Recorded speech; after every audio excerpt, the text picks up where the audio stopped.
Hi guys, Teacher Grace here. So, Tino came last November 3. So let us talk about what happened, what went wrong, and what we can do to avoid this again. So a lot of us were shocked kasi biglang lumakas yung bagyo. And we did not expect this kind of outcome. Pumasok si Bagyong Tino sa Philippine Area of Responsibility with just 85 km pero in such a short time, grabe. Bigla siyang lumakas to 165 kilometers na halos siyang umabot ng super typhoon level. It's not just rain, a very strong wind and a storm surge na halos mga 3 meters. The major event was that there was a helicopter na tumulong para sa relief mission at bumagsak yung helicopter. It's the reason of the death of all 6 crews. We need to expect the unexpected. Sobrang bilis magbago ng panahon.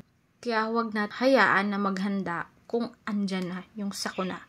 When it comes to typhoons, storms, hindi lang hangin yung kalaban natin. Andyan din yung landslide, andyan yung baha. So, we need to prepare for this one.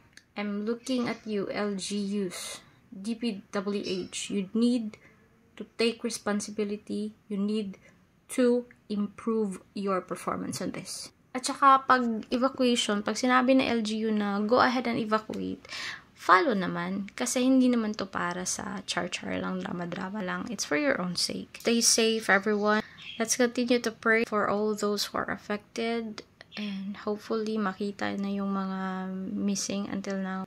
This is Teacher K. See you in the next video.